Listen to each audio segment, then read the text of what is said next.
오늘 히브리서 4장 12절부터 16절 말씀 읽었습니다.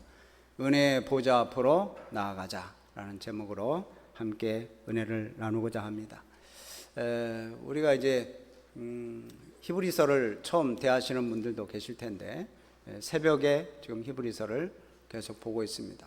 이 히브리서는 이제 자꾸 유대인들이 과거에 제사를 드리고 또 성전 중심으로 율법 중심으로 그렇게 살던 사람들이 예수님을 믿고, 그래서 예수님 때문에 새로운 삶을 살아가다가 다시 뒤로 돌아가는 사람들이 있어서 그 사람들에게 좀 더 잘 가르치고자 지금 이제 말씀으로 이렇게 주시는 그런 내용이에요. 그래서 우리가 여기 히브리서 말씀을 보면 과거 이스라엘 백성들이 출애굽을 해서 가나안 땅에 들어갈 때 불평 원망해가지고 가나안 땅에 못 들어간 너희 조상들이 있지 않느냐. 그리고 광야에서 자꾸 애굽을 동경하고 애굽으로 돌아가려고 하는 그런 마음들을 품고 있을 때 자꾸 원망 불평이 생기잖아요. 그래서 이 유대인들이 예수님을 믿고 나서 자꾸 과거의 신앙생활로, 옛날 구약의 그런 신앙생활로 돌아가려고 하는 그런 모습은, 그건 신앙생활의 모습이 아니다. 그래서 이제 예수님과 함께 나아가자, 예수님을 붙잡자. 그래서 예수님은 그 누구보다도 뛰어나신 분이다. 천사보다도, 또 모세보다도, 그리고 대제사장보다도 뛰어나신 분이다. 그 예수님을 붙잡고 가자 하는 내용이 오늘 본문 말씀입니다. 이스라엘 백성들은 정말 모세를 아주 나라의 1등 공신으로 생각을 했습니다. 그래서 모세를 굉장히 추앙했어요. 근데 모세보다도 더 뛰어나신 분이 예수님이시라는 거예요. 이스라엘 백성들은 이 대제사장을 굉장히 우러러봤습니다. 왜냐하면 1년에 한 번씩 지성소에 들어가서 하나님 앞에 속죄제를 드리는 아주 특권이 있잖아요. 그래서 이 대제사장을 굉장히 우러러보고 존중하는 그런 삶을 살았어요. 그런데 여기 그 대제사장보다 더 뛰어나신 분이 여기 예수님이시라는 거예요. 그래서 이제 이 예수님을 붙잡고 믿음의 승리를 하기 위해서 우리에게 주신 것이 두 가지 있어요. 그게 뭐냐? 첫 번째 말씀, 두 번째 기도. 다시죠. 말씀과 기도로 이 믿음의 경주를 달려갈 때 이게 정말 은혜의 방편이에요. 이 말씀과 기도 없으면 우리 믿음의 경주를 달려갈 수가 없습니다. 그래서 이제 우리가 믿음의 경주를 달려가기 위해서 지금 우선 특별 새벽 기도를 시작하잖아요. 그리고 또 전도하고 또 교회 부흥을 위해서 우리들의 기도 제목을 놓고 하나님 앞에 기도하는 거예요. 그래서 이제 이 말씀과 기도가 과연 우리들에게 어떤 역할을 하고 있는가? 오늘 말씀은요, 이제 천사보다도 모세보다도 더 뛰어난 예수님은 그 전에 말씀을 하셨고, 오늘은 대제사장, 인간 대제사장보다 훨씬 뛰어나신 분이 우리 완전한 예수 그리스도 제사장이다, 예수님이다 하는 거예요. 여러분, 제사장이 무슨 역할을 했습니까? 일반 백성들과 하나님과 중간에 서서 중보자의 역할을 했잖아요. 대제사장은. 그렇죠. 이 중보라고 하는 것은 가운데, 중간에 서 있는 사람을 얘기합니다. 중보자. 중보, 보자가 지키다, 보증하다, 그런 뜻이에요. 가운데 중자, 지킨다, 가운데를 보증하는 거예요. 그래서 이제 우리 인간들은 사실 죄를 범한 죄인들이잖아요. 근데 이 죄 때문에 하나님과의 관계가 완전히 깨어졌어요. 그래서 이 관계를 회복할 수 있는 능력은 우리 인간에게는 전혀 없습니다. 그래서 그 중간에 매개체가 있어야 되는데 그 중보자가 바로 대제사장이었어요. 제사장. 그래서 하나님께서 대제사장을 세우게 하셔서 대제사장을 통하여 이렇게 하게 하셨잖아요. 그런데 더 완전한 제사장이신 예수님이 오신 거예요. 인간으로서는 그 죄를 완전하게 한 번에 해결할 수가 없어요.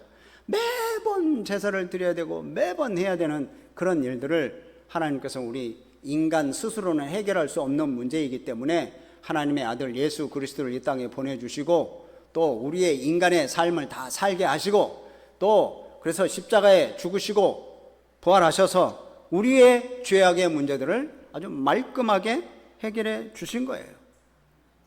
그래서 지금 우리 하나님과 우리와의 깨어졌던 관계를 중간에서 이렇게 연결시켜 주시고 화합시켜 주시는 분이 바로 우리 예수님이시라는 거예요. 그래서 이 중보자 하는 경우는 우리 합동 측에서는 중보자는 예수님밖에는 없다. 우리 서로 뭐 기도할 때 중보기도하고 뭐 그러잖아요. 근데 중보기도라는 말도 쓰지 말자. 중보하실 수 있는 분은 하나님밖에 없다. 우리 예수님밖에 없다. 그러면서 이제 그런 얘기도 있었어요. 아무튼 이제 오늘 대제사장 되신 예수님에 대해서 완전한 완전한 제사장에 대해서 얘기를 하시기 전에 오늘 한 말씀을 하십니다. 그게 바로 말씀에 대한 내용이에요. 자, 하나님의 말씀에 대한 얘기를 하는데 하나님의 말씀이 어떤 역할을 하는지 한번 볼까요? 12절 말씀 보면 하나님의 말씀은 살아있고 활력이 있어서 좌우의 어떤 날선 검보다도 예리하다. 그래서 뭘 찔러요? 혼과 영과 관절과 골수를 찔러 쪼개기까지 하며 또 마음의 생각과 뜻을 판단하신다. 뭐가요? 하나님의 말씀이. 하나님의 말씀이 이걸 판단하는 거예요. 우리의 혼, 영, 관절, 골수, 우리의 생각, 우리의 뜻 이것 다 찔러 쪼개면서 판단하시는 것이 뭐라고요? 말씀이라는 거예요. 자, 이 말씀이 이렇게 되면 말씀이 딱 우리가 말씀을 듣거나 말씀을 마음에 딱 받으면 그럼 어떻게 되겠어요? 이렇게 혼과 영과 관절과 골수를 찔러 쪼개면서 칼처럼 뭐 그냥 수술용 칼처럼 찔러 쪼개는데 여러분 다 드러나지 않겠어요? 성경을 읽으면서 말씀을 들으면서. 그래서 이제 사람의 모든 것을 다 드러내시는 이 말씀의 강력함을 여기 말씀을 하는 거예요. 그렇기 때문에 우리 인간은 하나님 앞에서 자기 생색 낼 수도 없고요, 교만할 수도 없어요. 왜? 말씀이 우리들의 모든 것들을 다 파헤치기 때문에, 다 적나라하게 다 드러내기 때문에 그래요. 하나님의 말씀은 살아 있습니다. 죽은 문자가 아닙니다. 그냥 가만히 파묻혀 있는 그냥 글자가 아니에요. 하나님의 말씀은 살아 있다고 분명히 여기 오늘 말씀하죠. 그리고 움직여요. 활력이 있어요. 여러분이 하나님의 말씀을 마음속에 딱 들어오면 여러분 이게 죽은 말씀이 아니에요. 말씀을 들으면서 잠잘 그런 여유가 없어요. 왜? 너무 찔르니까 우리의 마음을. 여러분 말씀을 읽다 보면 그렇잖아요. 우리의 숨은 생각까지도 우리의 의도까지도 다 판단하시는 말씀이에요. 그러니까 아무것도 우리는 감출 수가 없어요. 그냥 주님 앞에 벌거벗은 것처럼 그냥 드러나는 거예요. 그러니까 이건 생각해 보세요. 이 말씀 앞에 내가 죄인인 걸 알고 내가 연약한 걸 알고 내가 감히 하나님 앞에 갈 수 없는 존재라는 것을 아는 우리 인간들, 내가 죄인이기 때문에 하나님 앞에 도저히 나는 갈 수가 없어 라고 생각이 되게 돼 있어요. 하나님의 말씀을 읽으면, 하나님의 말씀을 들으면 그 말씀이 우리들의 가슴을 찌르고 우리들의 혼과 영과 관절과 골수를 찔러 쪼개는데, 근데 이 말씀을 듣고 나서 내가 죄인인데 주님 앞에 어떻게 서요? 그래서 우리가 그런 존재이기 때문에 하나님 앞에 설 수 있도록 중보자가 필요할 수밖에 없다는 거예요. 그래서 중보자가 필요해요. 여러분, 우리가 믿음의 경주를 할 때 계속 실패하고 좌절하는 이유는 뭡니까? 옛 성품 때문에 그래요. 옛날 내 성품 때문에. 그 성품은 뭐예요? 고집스러운 거, 이기적인 거, 뭐 그러는 거죠. 이런 것들은 주님의 뜻에 반대되게 자꾸만 우리를 뒤로 가게 만들어요. 후퇴하게 만들어요. 그러니까 하나님의 뜻을 저버리고 믿음의 길에서 멀어지도록 만드는 게 바로 옛 성품입니다. 그러니까 우리는 가만히 있으면 그냥 옛 성품대로 뒤로 가게 돼 있어요. 말씀 붙잡고 기도하고 예배하고 찬양하고 하나님 앞에 더 가까이 가려고 몸부림을 치지 않는 한 게으르고 나태하게 돼 있고 이렇게 뒤로 물러가게 돼 있어요. 침체에 빠지게 돼 있어요. 그래서 우리들에게 그런 연약함을 아시는 하나님께서 말씀을 주신 거예요. 우리의 모습을 보라고. 우리의 혼과 관절과 골수를 찔러 쪼개면서 우리의 생각과 뜻을 다 판단하시면서 자기 자신을 알으라고. 그래서 이제 허물을 다 드러내버리십니다. 하나님께서 말씀을 통하여. 자, 그러면 말씀이 다 드러내셨는데 오늘 여기 본문 말씀처럼 이 수술용 칼처럼 다 이렇게 말씀을 소개하잖아요. 근데 우리가 불순종의 길에 서 있을 때 숨은 생각, 숨은 행동들 우리 하나님은 다 아신다는 거예요. 그것을 우리 삶에서 도려내는 게 말씀이라는 거예요. 사도 바울도 그래요. 디모데후서 3장 16절에 모든 성경은 하나님의 감동으로 된 것으로 교훈과 책망과 바르게 함과 의로 교육하기에 유익한 말씀이다. 그 말씀을 통해서 그래요. 시편 기자 이 다윗도 시편 26편 2절 말씀을 보면 여호와여 나를 살피시고 시험하사 내 뜻과 내 양심을 단련하소서. 그래서 하나님 앞에 이렇게 말씀 앞에 엎드리는 그런 모습을 볼 수 있습니다. 여러분, 이 다윗의 기도야말로 여러분 우리들의 기도가 되어야 돼요. 그래서 순종의 길을 걸어가게 하고 하나님 내 깊은 곳을 하나님께서 샅샅이 캐내어 보시고 살피셔서 내 마음을 완전히 뒤집어 봐 주시옵소서. 그런 심령으로 이렇게 우리가 하나님 앞에 서야 되는 거 아니에요? 하나님이 우리가 뭐 가만히 있으면 모를 줄 아십니까? 하나님은 다 아시잖아요. 여러분 그런 하나님 믿으시죠? 다 아셔요. 하나님은 우리의 속까지 다 아셔요. 그래서 그런 다 아시는 하나님 앞에 내 허물 문제, 내 죄의 문제, 내 연약한 문제 하나님 앞에 다 가지고 나갈 때 진정한 자유가 있고 진정한 치유가 있고 회복이 일어나게 될 줄로 믿습니다.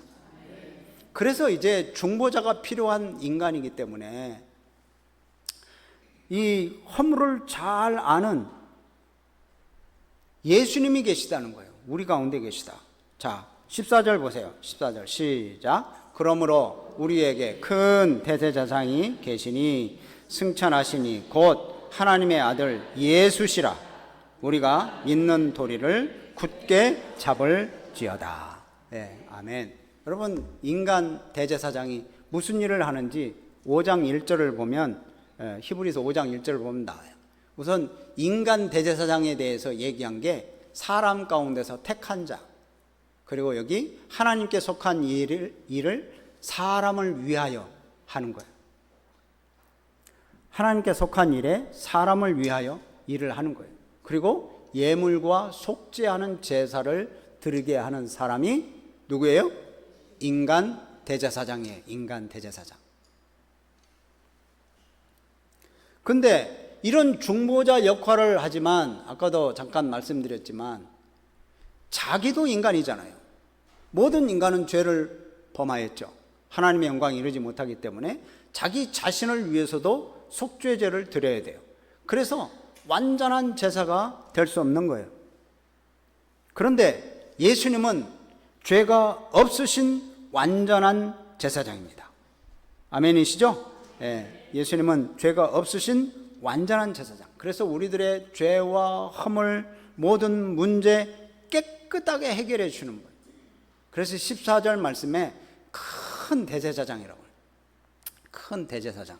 이게 이제 헬라어로 메가스인데, 여러분 메가커피 아시죠? 큰 거예요. 큰 거. 그런데 이제 이 크다라는 게 위대하다, 두드러지다라는 그런 뜻이 있습니다. 메가스. 헬라어입니다. 근데 이 큰 대제사장, 위대한 두드러진 제사장이 계시다. 그분이 바로 우리 예수님이시다. 그분이 하나님의 아들이시고 동시에 인간이셨고, 그래서 탁월한 중보자가 되실 수 있다. 그래서 14절 그 부분에 보면 우리가 예수님을 믿는 도리를 어떻게 해야 돼? 굳게 잡을지어다. 예수님 믿는 도리를 굳게 잡아라. 굳게. 어영부영 그냥 그러지 말고 좀 굳게 잡아라. 그러니까 우리는 두려움 없이 하나님 앞에 설 수 있어요. 예수님 때문에. 우리가 사실 예수님이 없으면 감히 하나님 앞에 설 수가 없어요. 근데 예수님이 계시니까, 우리가 신앙생활에 의심이 들 때도 예수님이 계시니까 꽉 예수님을 꽉 붙잡으면 되고, 또 우리가 낙심되는 일을 만나도 예수님을 잊지 말고 예수님을 의지하고 말씀 붙잡고, 내가 연약함으로 인해서 한없이 부끄러울 때, 그때도 우리 예수님을 붙잡는 거예요. 그 예수님이 누군가? 그 예수님이 과연? 그래서 이 히브리서에는 지금 우리가 붙잡아야 할 예수님이 어떤 분인지를 얘기하는데, 그분이 바로 대제사장보다 뛰어나신 완전한 대제사장이신 예수님이라는 거예요.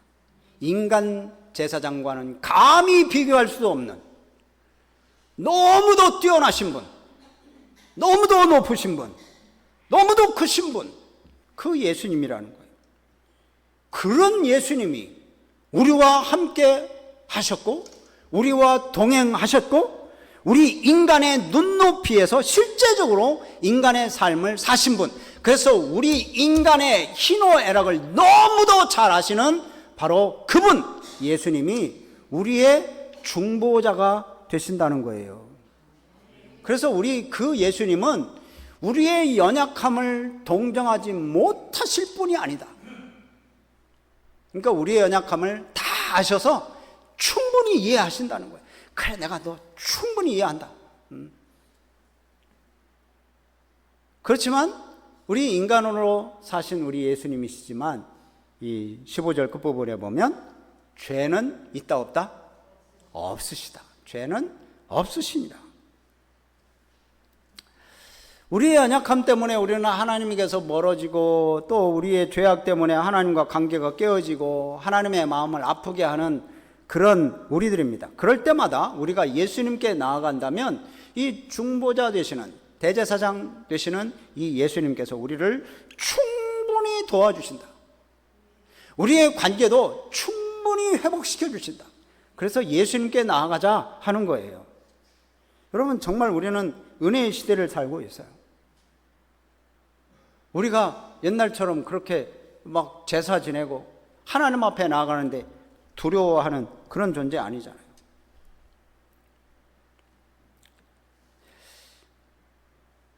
인간은 사실 창조주 하나님 앞에 설 수 없는 그런 죄인이죠. 그런데 여기 16절 말씀을 보면, 자, 우리 16절 말씀을 같이 읽습니다. 시작. 그러므로 우리는 긍휼하심을 받고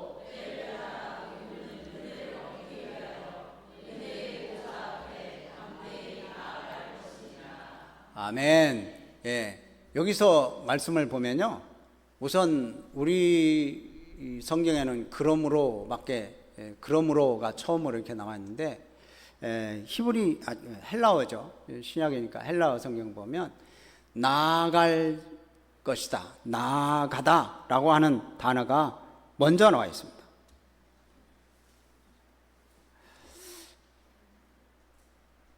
나아가다. 어디로 나아가다? 은혜의 보좌 앞으로 나아가자. 나아가자.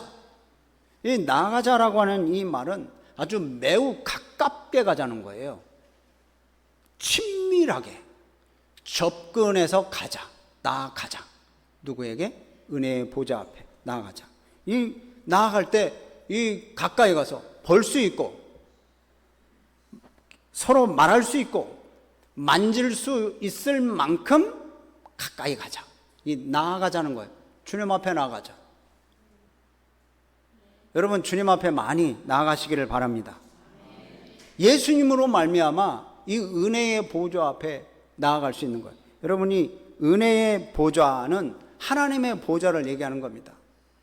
하나님의 보좌, 그 앞에 나아가는 거예요. 그러니까 예수님이 그 보좌 앞에 나아가도록 문을 활짝 열어주셨어요. 이 커튼 쫙 제거하고 이 지성소로 나아갈 수 있도록, 은혜의 보좌, 하나님의 보좌 앞에 나아갈 수 있도록 활짝 열어주셨어요. 근데 그 은혜의 보좌 앞에 나아가야 될 우리들이 멀찍이 서 있고 또 그 은혜에 나아가는 것을 주저한다면 우리들에게 주어진 그 특권을 제대로 활용하지 못하는 거예요. 주님 앞에 여러분 가까이 가시기 바랍니다. 예. 그래서 이제 오늘 본문 말씀 바로 그러게요. 자, 우리들은 죄인이기 때문에 하나님 앞에 감히 나갈 수 없지만 대제사장 되시는 예수님이 우리의 중간에 서서 문을 활짝 열어놓으셨다. 그래서 은혜의 보좌 앞에 나아가자라고 지금 뒤로 계속 처지는 사람들한테 겨냥해서 지금 말씀하는 거예요. 혹시 우리 성도님들 중에 믿음 생활이 자꾸만 처지고 지치고 기도하기가 힘들고 전도하기 어렵고 예배드리기 싫고 그러는 분들은 오늘 잘 들으세요. 예. 여기 오늘 본문 말씀은 그런 분들을 향해서 지금 겨냥해 가는 거예요. 제가 얘기하는 게 아니라 말씀이 그런 분들을 향해서 지금 얘기하는 거예요. 그래서 은혜의 보좌 앞에 바짝 다가가자. 그래서 은혜를 체험하자. 그러면서 권유하는 거예요. 여기서 이제 여러분 사실 생각해 보세요. 구약 시대에 보면 이스라엘 백성들이 시내산에서 하나님의 영광이 임했을 때 그 이스라엘 백성들이 두려웠어요? 기뻐했어요? 두려웠어요. 왜? 하나님 보면 죽거든요. 그냥 즉사하거든요. 감히 죄인이 어디에 하나님 앞에 감히 나아갈 수 있어요? 뭘까요? 이사야도 하나님의 영광을 보고 두려움에 휩싸였던 그 이사야였어요. 여러분, 그런데 성도들인 성도인 우리는 예수님이 하나님의 보좌로 나아갈 수 있도록 문을 활짝 열어놓으셨어요. 교통할 수 있도록. 그래서 우리는 은혜의 보좌 앞에 나아가라는 거예요. 예수님 때문에 그 구약시대의 이스라엘 백성들이 두려워하던 그 하나님을 우리 아버지라고 부를 수 있는 거예요. 그래서 우리는 하나님 보실 때는 완전히 죄인이고 멸망받아야 될 우리들을, 하나님은 우리들을 아들, 딸로 삼아주시는 거예요. 여러분은 얼마나 감사해요. 그러니까 우리는 이 공포, 두려움의 보좌가 이제는 우리들에게는 은혜의 보좌가 된 거예요. 그래서 은혜의 보좌 앞으로 나아가는, 주저할 일이 없어요. 예. 달려가십시오. 은혜의 보좌 앞에. 허물이 있다 해도 그대로 가지고 가는 거예요. 예수님이 중보해 주셔요. 예수님이. 그러면 우리가 주님 앞에 나가는데 왜 나가야 됩니까? 예수님 앞에 나가는 목적이 있을 거 아니에요. 여기 오늘 16절 말씀 보면 긍휼함을 받기 위해서. 긍휼이 뭐예요? 긍휼, 헤세드, 은혜입니다. 은혜. 긍휼함을 받기 위해서. 왜냐하면 우리 인간에게는 자비가 필요해요. 죄인인 우리들이기 때문에 하나님의 자비가 필요해요. 그래서 은혜의 보좌 앞에 나아가면 우리들의 모든 문제가 해결되는 거예요. 죄악의 문제, 허물의 문제, 우리가 실수한 모든 것들 주님이 다 용서해 주신다는 거예요. 그럼 주님 앞에 나가야 되죠. 나가야.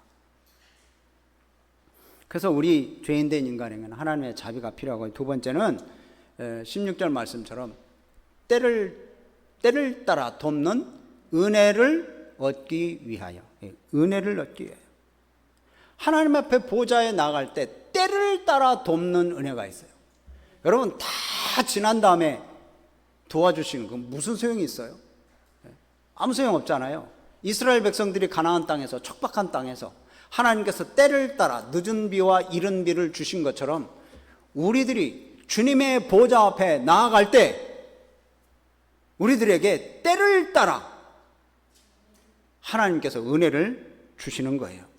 시기적절하게 하나님께서 은혜를 주시고, 또 최적의 때에, 적재적소에 하나님께서 우리들에게 은혜를 베풀어 주신다는 거예요. 그런데 은혜의 보좌 앞에 안 나가시겠어요? 이렇게 하나님께서 베풀어 주신다는데, 은혜의 보좌 앞에 나가시길 바랍니다. 자, 그러면 어떻게 나아가냐? 그럼 어떻게 나아갑니까? 은혜의 보좌 앞에 그냥 걸어가면 됩니까? 믿음의 경주를 위해서 아까 두 가지 은혜의 방편을 말씀했죠. 첫 번째는 말씀, 두 번째는 기도. 이제 기도하며 나가는 거예요. 말씀을 통하여 내가 너무 부족한 자라는 것을 깨달았어요. 그러면 이제 내가 부족합니다 라고 기도하면서 하나님 앞에 나아가는 거예요. 우리가 살아가는 데 있어서, 생활에서 여러 가지 시련으로 해서 불안하기도 하고, 또 내 모난 성품 때문에 갈등이 일어나기도 하고, 또 낙심되기도 합니다. 그런데 오늘 말씀은 우리의 마음에 있는 두려움, 불안함, 좌절, 이거 홀로 감당할 필요가 없다. 나 혼자 두려워하고, 나 혼자 불안해하고, 나 혼자 초조하고 그러지 말아라. 누가 계시다고요? 중보자 예수님이 계시다는 거예요. 중보자 예수님이 계셔서 우리의 그 두려움을 충분히 공감해 주시고, 우리의 연약함을 충분히 이해해 주시는 예수님이 계시다. 예수님은 우리를 충분히 도우실 수 있다. 그러니까 은혜의 보좌 앞에 나아가자. 그 예수님은 창조주시고, 그 예수님은 왕이세요. 그렇다고 창조주 왕이시니까 멀리 보고만 있으면서 잘못되면 꾸중하고 책망하고 비판만 하는 그러한 분이 아니에요. 오히려 우리를 이해하고 연약함을 아시고 격려해 주시고 사랑해 주시고 우리를 품어주시는 분이 예수님이세요. 그 예수님 앞에 마음을 쏟으라는 거예요. 기도의 자리로 나아가서 구하면 우리 하나님께서 새로운 힘을 주시고 상황을 변하게 바꿔주시는 하나님의 놀라운 역사를 경험하게 될 줄로 믿으시기를 바랍니다. 예수님도 이 땅에서 사역을 하실 때 새벽 미명에 일어나셔서 기도하셨어요. 사명을 감당할 수 있게 해달라고 기도하시고, 위기 때마다, 어려운 일이 있을 때마다 예수님은 기도하셨잖아요. 그렇죠? 아멘. 네. 그렇죠 물어보는 것은 제가 이제 하려고 하는 말이 있어서 그래요. 우리들도 이제 새벽 기도를 해야 되는 거예요. 여러분, 이게 목사가 이 말씀을 준비할 때 그냥 대충 준비하려고 저는 안 합니다. 하여튼 나는 설교는 잘하는 건 아니지만 최대한으로 난 본문 중심으로 해서 설교하려고 많이 노력을 하는데요. 그래서 제가 말씀을 탁 선포하면 우리 성도님들이 그게 하나님 말씀을 듣고 제 말로 들으시면 안 됩니다. 제가 나 유익하라고 내가 좋으려고 말씀 선포하는 거 아니잖아요. 말씀을 들으시고 그렇게 해야 되겠구나 생각이 되시는 분들은 행동으로 옮기셔야 되는 거예요. 예수님도 그렇게 하신 것처럼 우리들도 사명을 위해서 좀 기도하세요. 우리 교회 일을 위해서 기도하시고, 또 우리가 해야 될 일들을 위해서 여러분 기도하세요. 내 직분 감당하기 위해서 여러분 기도하세요. 또 우리 새생명 축제를 위해서 지금 기도로 준비하잖아요. 여러분, 기도 안 하면서 전도하려고 하시고, 기도하지도 않으면서 부흥되기를 바라시는 분 계세요? 이건 진짜 누워서 손 안 대고 떡 먹으려고 하는 일인데 절대 그런 있어서는 안 됩니다. 기도 안 하고 어떻게 하나님의 역사를 기대합니까? 전도 안 하고 어떻게 부흥합니까? 여러분, 근데 전도는 영적 전쟁이거든요. 영적 전쟁이기 때문에 우리가 하나님의 도우심을 구하지 않으면, 하나님의 능력을 힘입지 않으면 한 영혼도 구원할 수 없어요. 여러분, 요즘 전도하기가 얼마나 어려운지 아세요?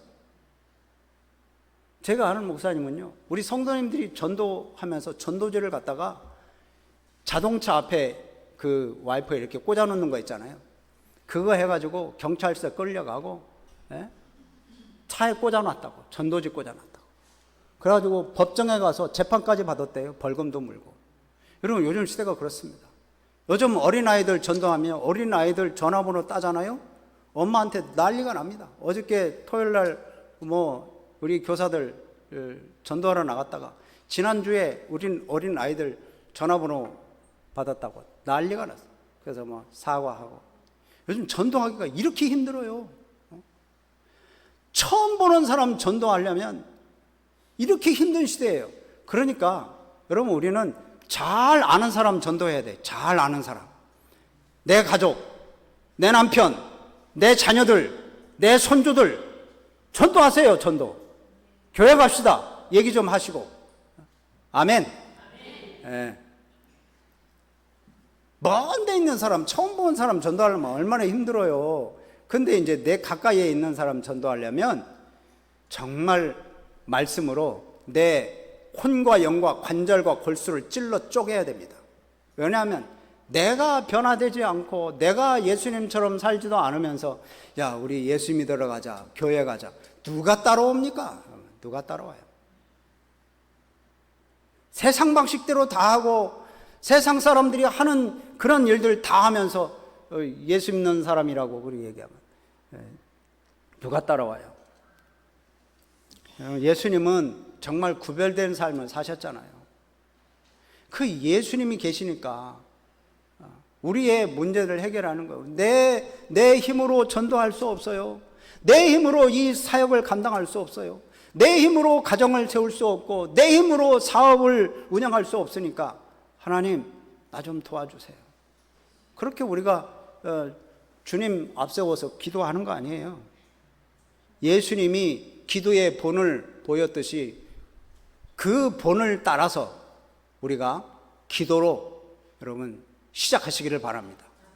아멘. 자, 지난주에 광고하면서 제가 말씀드렸죠. 다음 주부터 새벽 기도 하니까 이번 주부터 시동을 거세요. 그런데 시동 거신 분이 한 분도 안 계셔서 제가 이번 주에는 무척 바쁘신 분들이 계셔서 그랬을 것이다. 제가 그렇게 생각하고 이제 내일부터는 다 차 가지고 계신 분들 가지고 오시고 구역 식구들 막 내가 집사님 모시고 갈게 준비하고 있어. 그러면서 이렇게 해가지고 같이 다들 이렇게 오시기를 바랍니다. 아멘 소리가 이렇게 작아요. 아멘. 네, 그래서 이제 우리를 구원하러 이 땅에 내려오신 예수님처럼 여러분 우리들도 지금 죄악 가운데 신음하고 있는 영혼들을 위해서 우리들도 다가가야 되잖아요. 그러기 위해서는 우리는 기도해야 됩니다. 여러분 기도로 승리하시고 은혜와 축복을 전하는 우리 복음의 증인들이 되시기를 주님의 이름으로 축복합니다. 아멘.